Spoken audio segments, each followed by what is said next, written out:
Right, everybody, welcome back to another week, and I am joined by the lovely Sarah Roper today. How are you doing, Sarah? I'm good. I'm good. Thank you for having me. No, thank you for coming. I'm really excited to talk to you because having lived a multi-dog life and having incurred masses of stress within that multi-dog life, I could have done with you like 15 years ago. I think you've had me for what, 10 now? Maybe nearly. Yeah, you came in at like the right time where things were like Mm. just settling but weren't quite there. And so I love following your content and your stuff. Let's start at the beginning. Who are you? What do you do? Well, Solid. okay. I've not had this question for a while. Um, so I'm Sarah Roper and I am the multi-dog maven. I am based like Loughborough, Leicestershire, Nottingham kind of end nowadays. And I run an online membership called the Maven Crew and I do one-to-ones. But my specialty really is multi-dog households. I've always had a multi-dog household since I was 18 and now, well, 40 next year. Yeah, I've had quite a few dogs, and I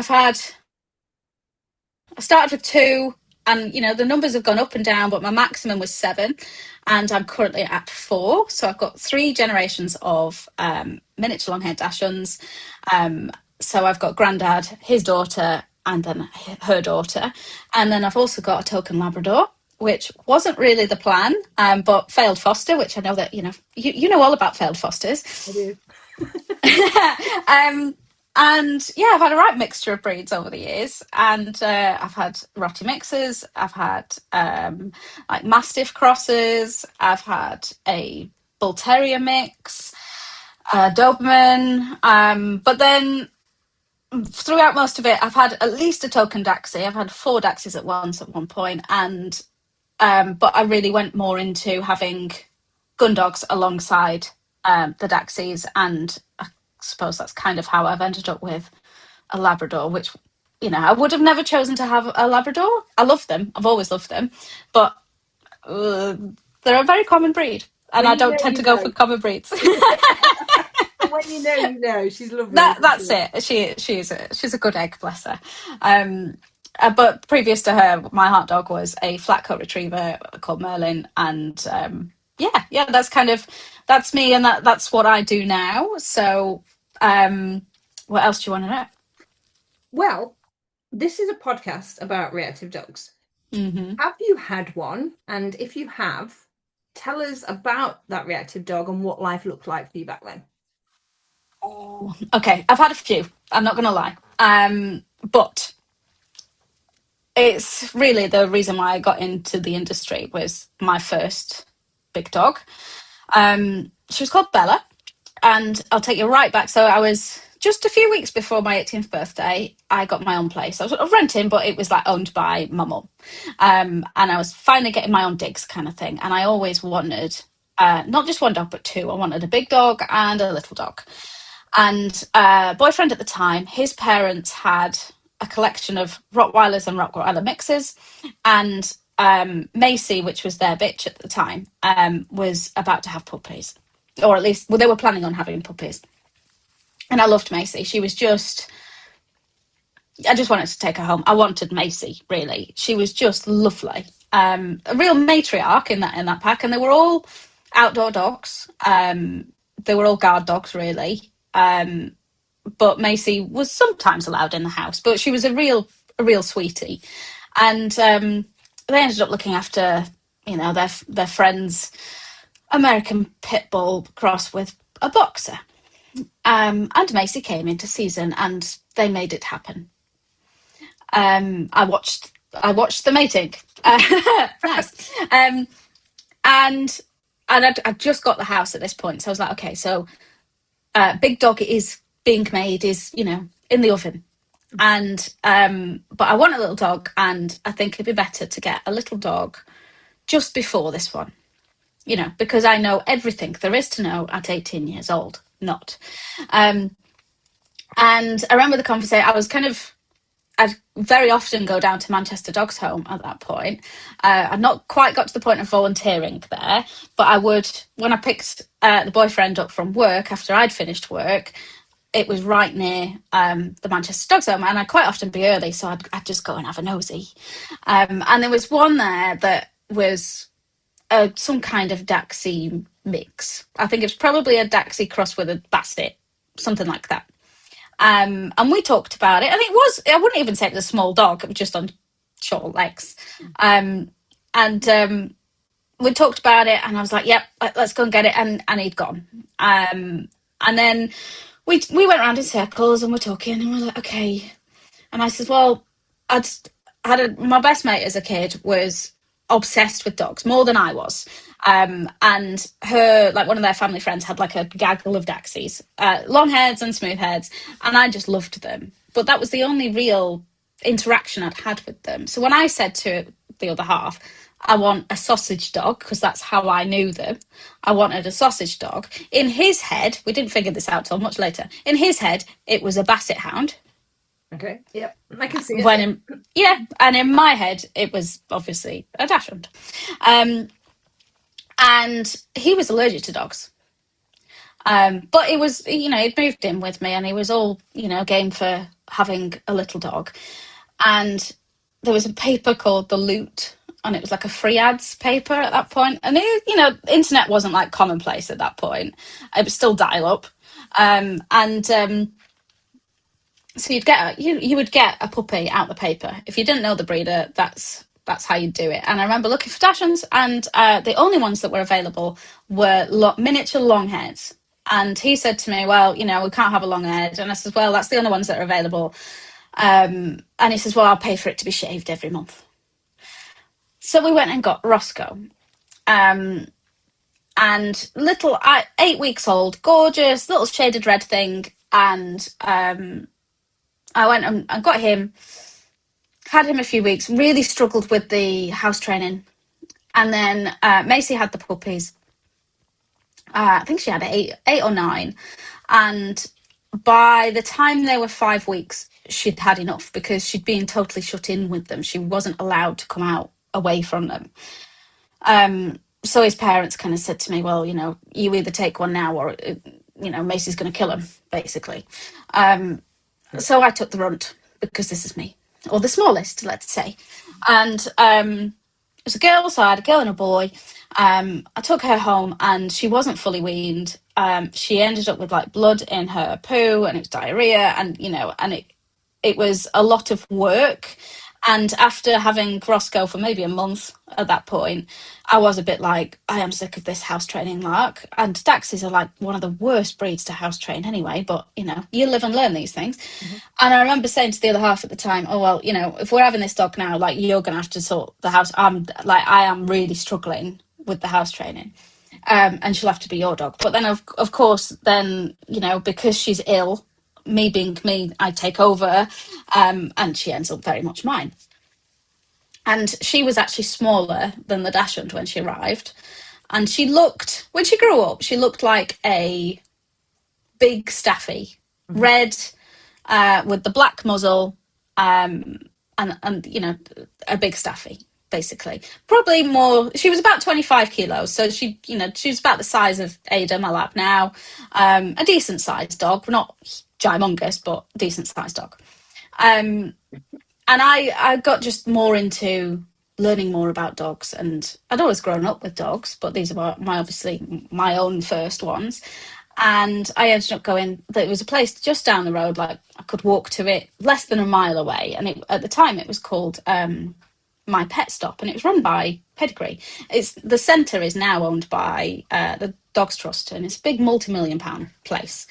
And I went to puppy classes, and I took Roscoe, and then I took Bella, and took them individually, and all was going well. And I really kind of got into dogs more than I was like, I want to know everything about the behaviour. And I was doing a modern apprenticeship, an advanced modern apprenticeship at that point in electrical engineering. So one week a month I'd be at Stockport College, and I just spent the time I was in college nattering to the tutor about dogs. And in my lunch times, I'd walk down to the library and just swat up on dogs and dog breeds and anything that I could. And our weekends were spent by going around local pet shops, and we had tropical fish as well, so we'd go around those kind of places. But for me, I was like, charity shops with secondhand dog books and I've just became absolutely obsessed, which is very much me as a character anyway. If I'm going to do I something, can I say go you're all not in. changed. It's all dogs. No, Still all yeah, dogs. it's all dogs, exactly that, or animals as such, Yeah. not, but mainly dogs. And she got to. I'd started taking her to the fun dog shows, where you just prance around a ring and hopefully you come home with the rosette, and that became like the summer. Which one can we go to now? And we had a whole summer of it. But she started with a bit of allergies when she was about 8 or 9 months old, and I'd had her insured, and everyone told me, "Don't, she's a mongrel. Why are you insuring her?" And I'm so glad I did. So we had lots of tests, but it was very much of the, well, she's not 18 months yet. We can't do the proper test. We can't really do much. So on and off, she'd start to chew herself. She'd be itchy, but then she'd actually chew holes in her side. Right. So I've got pictures of, because the work that I was doing was I was making artificial limbs at the time and upper limbs, so arms. So quite often, if you've lost an upper limb, especially if it's above the elbow, there needs to be some kind of straps or harness to keep that on. So I was making all of these. So I made a whole system for Bella to cover up her holes that she chewed herself, so she couldn't carry on chewing herself. Mhm. And I made her a beautiful collar out of leather and all sorts. But I'd be up every morning at the crack of dawn, making sure she was walked, because I worked and all of that kind of stuff. And then I remember I travelled all the way down to London. My mum lived down there and took the dogs down. So this is all still, she's under 12 months. And I took her down there and we'd done this big, I think it was like the All About Dog show, or the Wet Nose show or something. It was like massive down there. A big fun dog show, and I think they did a heat for scruffs and loads of stalls, big massive thing. I got her in the ring and she snapped at the dog. And I remember it now, it was a red show cocker stood next to us, and the dog had done nothing, and she just launched at them. She didn't make contact, but it was like such a shock. I'm like, that's not my dog. Like, what's going on? And I didn't, you kind of go, but then you think, okay, it's happened, but you kind of forget about it. And then I remember going previous to that, we'd been on the local dog park where we walked every day. It was like across the main road, big park, backed onto a golf course, and the Manchester Dogs Home had actually done a fun dog show to raise funds, and we'd been in the ring, and we're about to come out of the ring. Everyone's got their placings. Can't remember if we got placed, and this, I think probably a golden doodle, a black one, but a golden doodly type, launched at Bella just as we were about to come out the ring, and again didn't make contact, but I can only think that was the start, because the next dog show we went to, that was the London one, and she suddenly had this reaction, and I was like, okay. And I think I'd been to probably one or two other little ones, and I'd been with other friends with their dog, and I think I'd gone, I'm just going to the toilet, just keep hold of Bella. And they'd said that she tried to launch at a child. Okay. I not made contact again, but I was a bit like, it had not happened. I'd not seen it, so I was a bit like, really, didn't believe it. And I was going to like the different levels that they did for the dog training courses, just general bog standard stuff. And I think over the summer I probably had a break and then gone back in the September. And I'd signed up for like a fun agility course because I was like, well, what else can we do? And we turned up and she just was barking, lunging at every dog. And I was like, what's going on? And the trainer was great. She's like, okay, we're going to work through this. And she showed me what a clicker was. Mhm. And she said, every time it looks at a dog, she looks at a dog, get her attention back, click it, reward it, And I put the work in. And there was 2 dogs specifically that were the same age as Bella, another couple of crossbreeds, about the same size, that always made a beeline for her. And I think they were just like, yay, let's play. If they went off lead to do the agility stuff, it was a bit like, I'm going to have to look after my dog now. And after, I think, 3 or 4 months, of going consistently to these classes. There was just one day where these two dogs kind of went, yay, straight up to Bella. And Belle just gave the right body language and just wagged her tail, loosey-goosey. And the trainer clocked it and she said, just let her off. Just let her off. And I was like, okay. And they played. And it was beautiful. It was beautiful. And coming up to this, there was, just after this, they were having like their big Christmas party, dog party, basically. Santa paws, pictures with Santa paws, all of that kind of stuff. And I wasn't going to take her. Now, in between, I'd lost Roscoe. That's a different story. And I'd got Ziggy, another mini long Daxi. And I just thought, I'm not taking Bella to the Christmas party. It's just going to be too much hard work. I'm not going to put her in that position. I'll just take Ziggy. He'll be quite happy. But because this had happened, I was a bit like, oh, should I take Bella? And I took the pair of them. And they both had a great day. And Bella won something. And I think it was a bit of, they'd all seen how much progress she'd made. And we got this big hamper. And it was lovely. And then my life fell apart. Me and the boyfriend split up, and I had a string of partners that, in quick succession, really, that had kind of move in and then move out, and I was all over the place. And I'd started to run my own business. I'd started to run a dog walking business. And there was one of the things that happened during that time that I made friends with the young lad next door, and he was about 12 or 13, but he was obsessed with dogs and he wasn't allowed a dog. And he says, he put a thing through my door, dog walks 20p or free or something like that. Yeah. I know, bless. Yeah. And I took him out on a couple of dog walks with me and he was fine. And I think, I wouldn't do this now, but he's one of these days, I think I'd gone out and he says, can I take Bella out? And I says, yeah, you can take her out. It's fine. I mean, not that I would ever dream of doing this now, but, and I don't think he did anything wrong, but she loved to swim.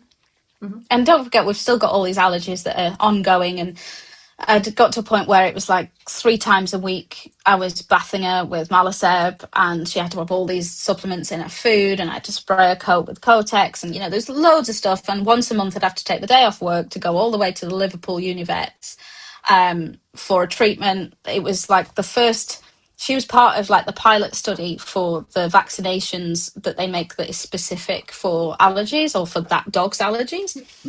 So I'd have to take her for that. And so she took him, he took her for a walk, took a ball. She was obsessed by a ball. And he'd thrown a stick it was a reservoir, basically, on the big park opposite. And she'd gone for a swim. And he rang me and he was panicking. He says, she's caught a leg. I says, right, I'm on my way home. And bless him, he'd, took note of what I told him about first aid, and he took his sock off and he'd managed to find a hair bobble and put the sock over her foot. And she'd sliced, the back foot sliced through the tendons. Oh, wow. Just on the back, yeah. Straight to the vets. They operated, reattached everything. And, it could have happened to me. It could have happened to anyone. I don't think it's because he had her out. Probably a bit of glass or whatever it was. I'd worked at my pet stop for a very short while at one point, and then I'd left, and the trainer who had originally, helped us had also left. And obviously it's probably just before I started my own business, this part. And I suddenly saw a resurgence in her behaviour, in the aggressive behaviour. And I think part of that was other people were walking her a lot more because I'm trying to have to work more because, I've got a small zoo at this point of guinea pigs and rabbits and birds and 2 dogs and 3 dogs at that point. I'd got another Daxi. And so, boyfriends at the time would take her out or whatever. And I kept getting reports back that she keeps going for people. I'll throw the ball and she'll go for someone. And then one of the days I must have come back while Bella was on a walk with someone, and a bloke had come, like, basically frog marched the boyfriend at the time and the dog back to mine to have a chat with me. And he says, there was a big red mark. I wouldn't say broke the skin, but you could tell it was teeth marks down his arm. Mm-hmm. This is your dog needs to be on a muzzle. And was like, okay. And I asked, what had happened. And the boyfriend had said, oh, I threw a ball and the bloke was running and they got in the way, kind of thing. Again, not right. We don't want it happening. And at that point, I rang the trainer that had left my pet stop. I'd managed to find her number. I'd heard that she was doing stuff for herself. And I said, you need to come out and help me with Bella. It's come back with a vengeance. Please help. And she came out and she said, oh my God, Sarah, I'm so glad you got in touch. I've got all these clients that need a dog walker. Do you want to set up as a dog walker? And that's kind of how I officially set up. I was already doing bits of boarding. I was already working at weekends at pet shops, helping out doing what they call it, transport for the local kennels. Like if it was, oh, my brain. Like if people got took into care and they had animals, so Right. social services, this kennels that was local would get that call to say someone's getting sectioned, someone's getting taken into care. Social services, can you come and can you look after the animals? And it'd be my job to just go and get. So there I'd go in my little Citroen 2CV classic car and pick up a cat, a dog, whatever. Yeah. So I was doing all of these things anyway and learning a lot of handling skills the hard way. And kind of said, yeah, I'll set up a dog walking business, which then, lasted 16 years, but in various areas. But, and she said to me, there's been more than one occasion, things are bad, but I recommend that you get her spayed. And she was about two at this point. And I was like, okay, if that's what you think and you're she's got the degree, I was like, who am I to say otherwise? And originally the plan was that Bella was going to carry on that line for them being guard dogs and whatever. And I thought, well, if that's what needs to be done, that's what needs to be done. End of. So I booked her in, left it till the right time. I knew about kind of leaving it halfway between seasons and things like that. And I'd volunteered at Manchester Dogs Home and I had a Doberman in this time as well, and things seemed to settle down, which was good. And I'd started up the dog walking business and I was having like daycare dogs at the house and she was fine. And then about 4 months after she was spayed, I was out with 2 Ridgebacks that I used to walk daily and Bella, and she knew them really well. And we'd gone on this field and I was with, again, boyfriend of the time, and I was blasting her with the bull. And I got to the point where I felt like if she got her ball, I was confident that she wouldn't do anything. And there was a black dog on lead, Labrador type, old black dog, on lead, right the other side of the field. And I'm talking 500, 600, 700 yards away, like right the other end.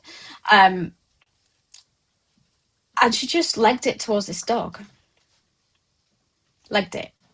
And went to attack this old dog who was doing nothing. Mm-hmm. So I legged it over, but it takes some time to get there when it's that kind of distance. Apologised profusely to the owner. Don't know if any damage was done, but essentially there is damage done, isn't there? Whether it's physical or not, there's damage done there. And I said to boyfriend at the time, I says, I'm going to, I've got the Ridgebacks. Let me leave you with Bella. I'm going to quickly run up and grab the van, bring it closer so we can just get her in the van and get out of the way. So as I go walking up the track with the Ridgebacks, I hear a kerfuffle and Bella had launched up and gone for his throat. Ooh. And there was marks. Yeah. Didn't pierce the skin, but had gone for him. And this is somebody she knew? Yeah. Okay. And we had got to the point pre-spay that she was only safe with people that she knew from a puppy. She got all right with him and she didn't know him. Well, she knew him from probably about 10 months, but she was fine with anyone that she knew from a puppy, but anyone else, it had become a no-go. So I put them all in the van and I drove back and I rang the trainer. And I said, this ain't, I don't know what to do. She said, it's too far now. It's gone. It's too far. It's happened too many times. Now, this is the dog that was my first own dog and that I'd learnt a lot of skills with. You know, I'd gone through all the different methods of getting her to walk nice on lead. I'd had all the compliments from people of, you know, she walks beautifully. She's such a good dog. We'd done all of those things together, and then it was like, I don't know what to do. And I knew I needed to do something. And I battled with myself. I was like, this dog, as bad as she is with the allergies, she is not a dog that could just stay in a yard like her parents. Yeah. It's not fair. It's not ethical. Nor is it how I felt at the time, nor is it ethical that she has to live her life on a muzzle when she can't have her ball, when she's on walks. And I remember hearing that the Dogs Trust had a few like long-term dogs like that would never get rehomed. And I remember ringing them and begging them, saying, look, I will pay for everything that she needs if you will have her. And they said, we won't knowingly take on a dog like that, which I get now, but Hard to hear at the time. very hard to hear at the time. And I just didn't know where else to turn. But I knew that the attacking an old dog from such a distance and the going for the throat were real deal breakers. And I, you know, I'm 20. By this point, she's just coming up for 2.5. And I made the decision to have her euthanized. Now, considering she was a regular at my vet's for obvious reasons, and she loved the vets. She was fine at the vets, never an issue there. She loved it, which, you know, small mercies. And I remember ringing them and saying, I need to book Bella in to be spayed. And obviously, because we were there so regular, we had a good relationship. And they were saying, what do you mean? And I explained about her behaviour. And that was the first they really knew of it. And they said, well, you need to speak to a behaviourist. I says, I have. And it's someone that you know, because actually this vet was in the same place that we both used to work. Okay. I says, and that was her answer, that she's too far gone. And I was like, So I had to battle with them, and they did agree in the end. And that was the hardest drive I've ever had to do. Well, I sent the boyfriend packing for the night so I could spend the night with my dog. And she slept on the bed and did my head in, because she never slept on the bed. She slept downstairs, so she didn't settle. But I was like, I just need you with me. Took her to the vets, and it was one of those. She was a young, healthy, other than allergies, dog. So she didn't just go like that. It was heartbreaking. It took at least 15 minutes for that heart to stop. Wow. And that is a long 15 minutes. Yeah. And then driving her body from there to Manchester Dogs Home, because they did, I don't know whether they still do, but they did have their own cremation place. So I could have her ashes. And it was the hardest decision I've ever had to make. And I got Merlin and probably about 4 months after that, because there was such a hole in my life. But I also knew I wanted something that was sociable, that could go out on dog walks with me, professional dog walks with me, would be fit enough, active enough to do that. And something totally different from Bella, which is how I ended up with a flat coat. But it's because of her. And I know that most trainers have this kind of story, or a story, that, you know, that dog that got them into it. I learned so much with her, but I think I learned even more after, as in because of her. And I look back now, and even I'd say in the last 5 years, I've even had more realizations of why it went wrong and why her behaviour changed. Yes, my life went to shit. Yes, I was her primary caregiver, so that's going to affect her behaviour and the breeds she's made up of, totally. I also kept her half and half, at least initially, as a bit of a guard dog, as in where I lived. If I was out of work long hours, it was quite kind of for her to be outside with the kennel, in and out and have a chew and all of that kind of stuff. But she was constantly watching the world go by. She was being a guard dog, and then I'm expecting her to be a pet dog as well. The allergies, of course, she was going to feel shit. And we had one of the summers when we had that with I think when we went down to London for that particular show and she started, the rest of that summer she was fine. But it was just after that show that I started on the antihistamines. The antihistamines made her drowsy. So she was fine when she was on those. Then she comes off the antihistamines and comes back to doing classes and she goes, no.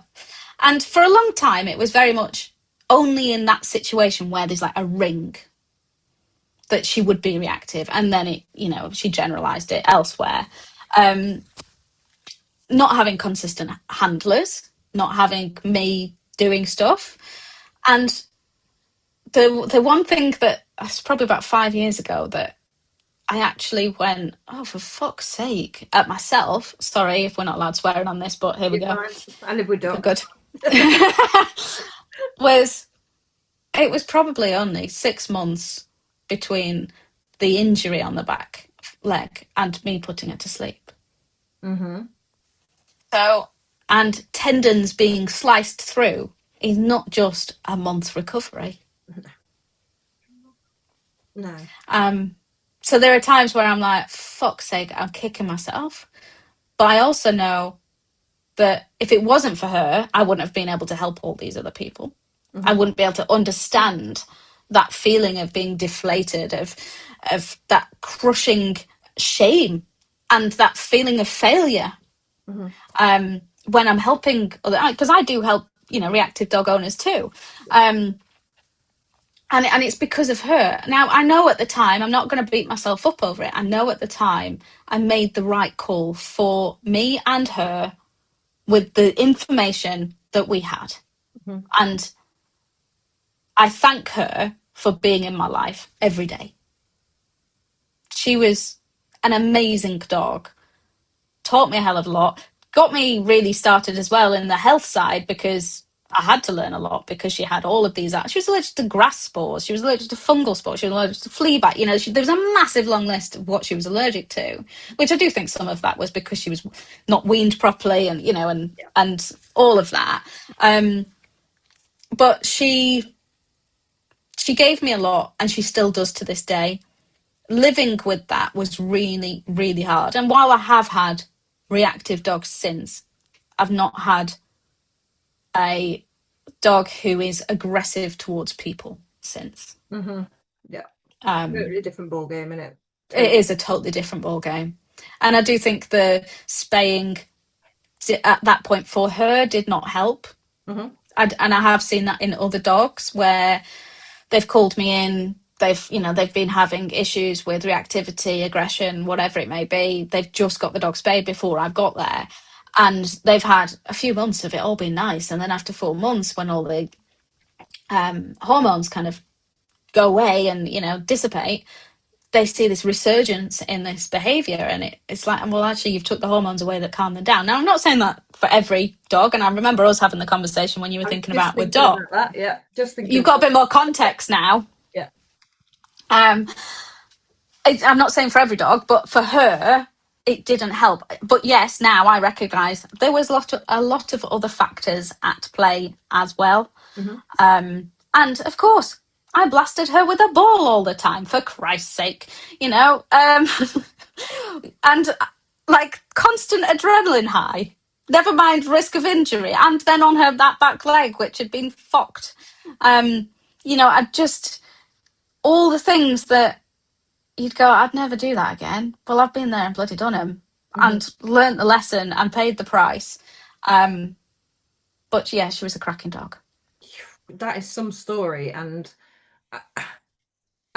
you basically answered all my questions. Because we've never talked about this dog, have we? No, we haven't. You've mentioned her previously, and you've obviously told me about the outcome, but not in that much depth. And throughout that, I was going, I think it's a trainer thing as well. You're like, oh yeah, red flag. Oh yeah, red flag. And it sounds like everything compounded into those final two incidents that ultimately, led you to make the decision that you did. If somebody listening to this maybe relates to your story in some way, perhaps their dog has done something similar, and Mm-hmm. maybe they've thought about that, but they've kind of, it's very easy, and I can put my hand up here as well, where you think, no, I think it's the kindest thing to do is to euthanize, but then they have a better day and it gets forgotten about, and then, life goes on until the next time.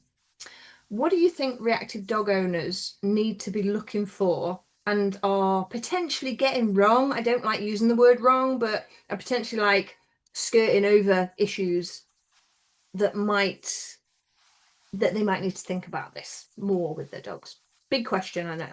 It is a big question. Big question. I think certainly what it came down to with me was all I could see was that while, the boyfriend at the time wasn't going to like press charges, I'm like, if it can happen with him, it can happen with anyone.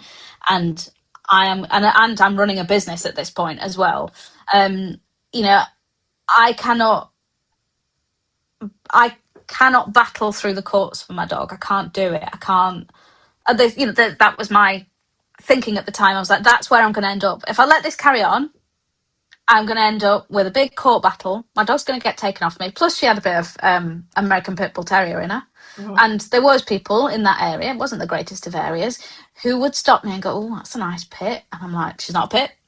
She's a rotted cross with a staffy, whatever. Because it was illegal. And she was only a quarter one, but she had that look. And so I also had that in my head as well of she's not registered. She's going to get taken off me. I'm going to end up battling through the courts. And that's no life for her going through that. And I think for listeners, being realistic about what it would mean if these instances either got worse or happened again. What are the potential consequences? Because we both know that we can all make mistakes and other people can certainly make mistakes if they are in charge of our dogs. Mhm. And what is the potential fallout of that? And we can, as professionals, we can manage, and put things in place. But there's still shit that can go wrong. Now, because shit can still go wrong doesn't mean that you need to go and have your dog put down. Mhm. But you need to think long and hard about what it would mean and how important it is to ensure that there are fail-safes in place. I do think I did the right thing for her at the time. If I'd have had more knowledge at the time, would that have been a different outcome? More than likely, I think. But I didn't. Yeah. And I think I saved her from being in a court battle, from being in those police kennels. And the better outcome for her was that she was put to sleep.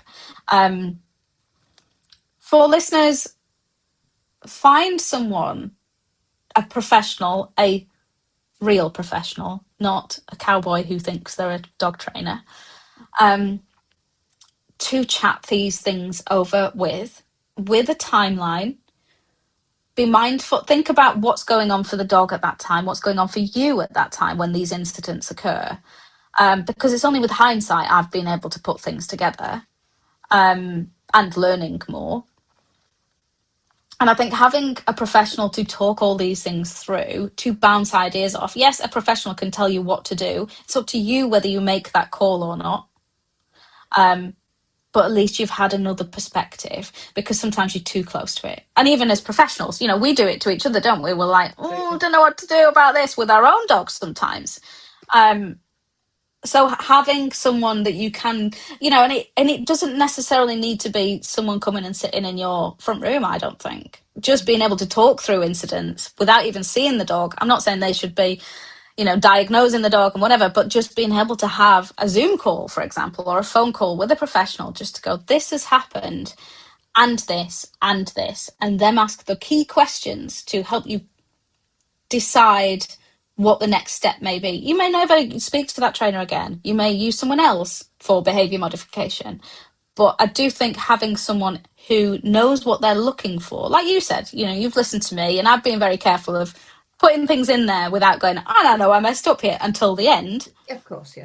But you, if I was a client, you'd have been going ping, ping, ping, probably more of all the red flags. So I think that's probably the biggest thing I'd say. And, reach out to Claire or I'm happy to do these things as well, but just chat them through because the consequences are heartbreaking.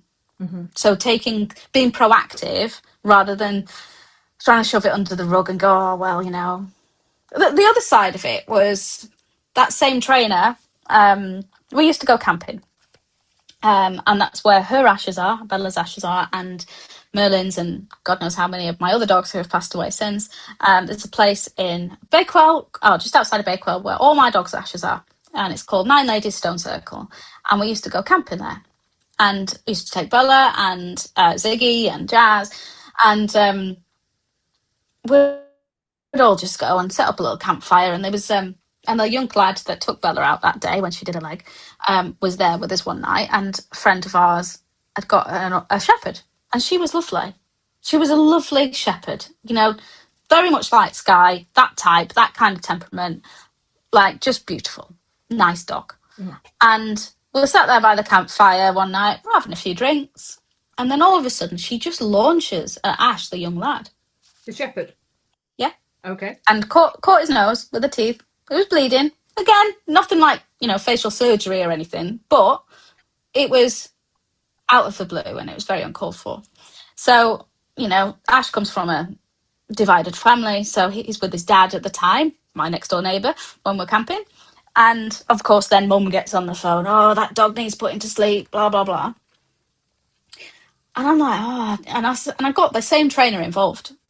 I said, because maybe just get a statement from, or get an evaluation from a qualified trainer.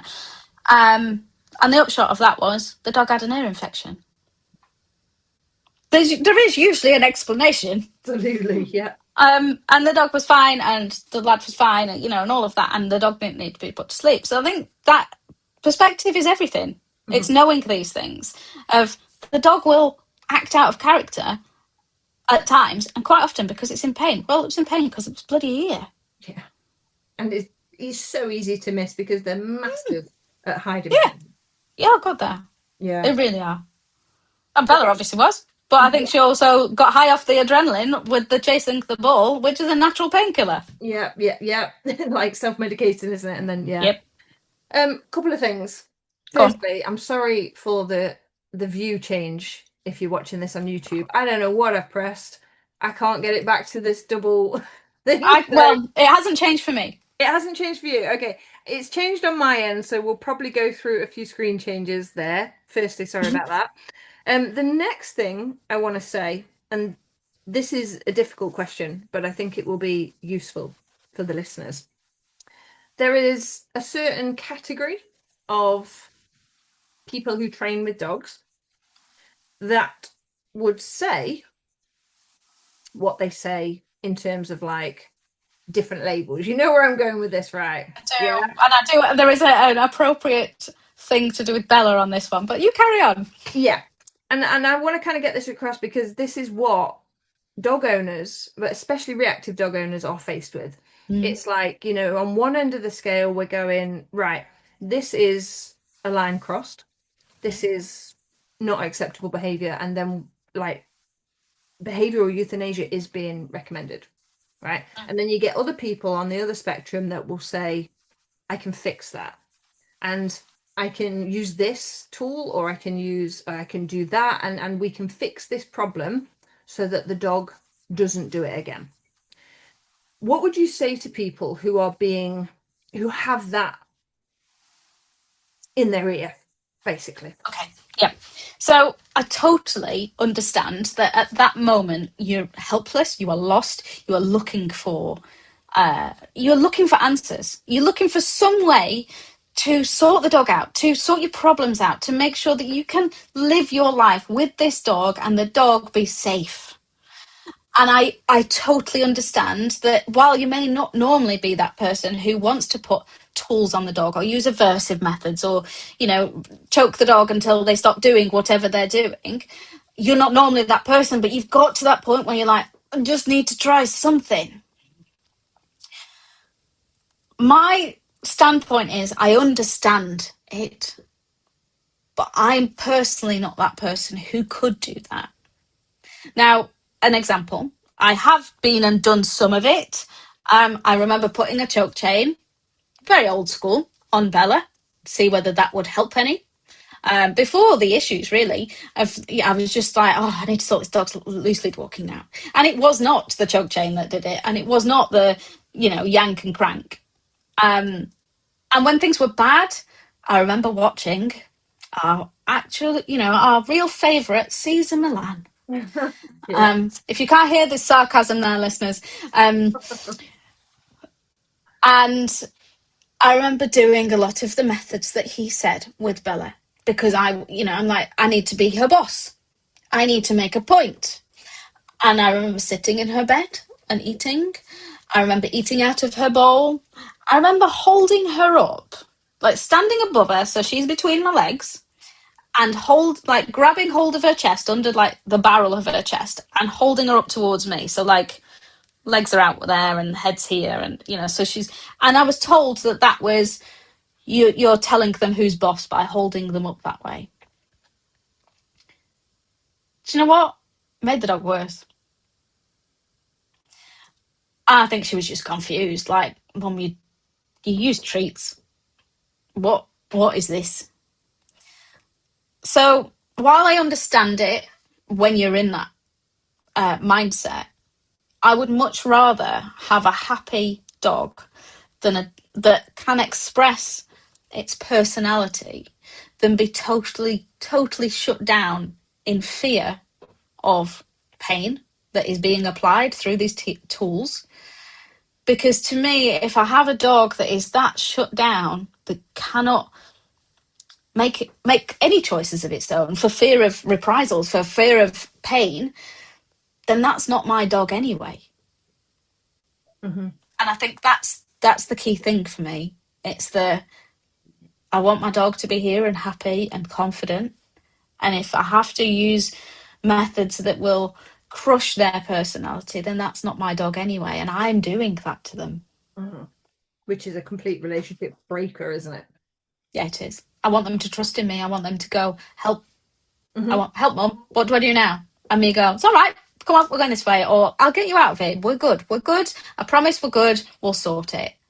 And if sometimes shit happens when you're on that journey with a reactive dog, shit happens. You get that bloody dog that comes over when you've made that progress and suddenly you go backwards. But you've got enough of a positive association, enough of a bond and connection with that dog. Even if they go, yeah, but you didn't quite have that, they kind of go, yeah, but you've had me all those other times, so we can get over this, rather than, fuck that, I'm off. Trust in the bank. Yep, yeah, totally. Couple more questions. Does that answer your question? It does, yeah, it does. And it brings me on nicely to the next one. So let's say somebody has been through this and perhaps they're leaning towards using more harsher methods to kind of get the dog to, I don't think Comply. to comply. I don't think a lot of people want to be like that with their dogs, and I think it's coming up more and more where people are going, no, I'm not comfortable doing that, which is great. Do you ever see dogs that have like had these sorts of methods that don't only go into a shut down frozen mentality? Do you see them going other ways? Definitely have seen them, especially on shock collars or e-collars, whatever you want to call them. While there is obviously being pain applied, they learn to just work through it and carry on regardless. And if anything, it ramps up that behaviour and makes it worse, because it's almost like they need to get to that state of ridiculous amount of arousal and adrenaline to overpower that pain, to be able to still perform the behaviour that no one wants. And I do think that there is for a lot of dogs, a lot of fallout with that. It's not that they just shut down. You do get the resurgence. You get the, I'm going to overpower this. I've tried many years, and I tried it with Bella, the citronella spray collars. Mm-hmm. She just learned to bark through it. Didn't Habituated to care. it, yeah. Yeah. She's just like, I'll bark until it's empty. Thanks.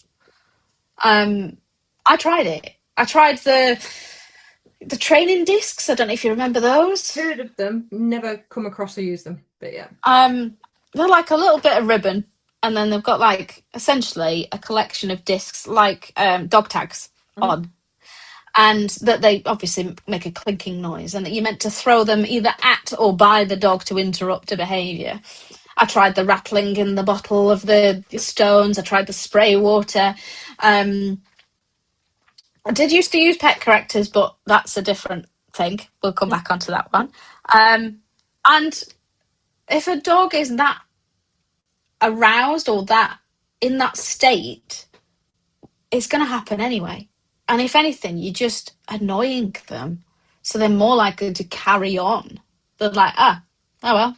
Or you're getting more annoyed at them, so they're like, oh, mum's joining in. There must be something to be annoyed about. Mm-hmm. And it just ramps up. Now, quickly on pet correctors. Mm. So for the listeners, if you don't know what a pet corrector is, it's a small canister of compressed air. You press it and it goes psh, basically.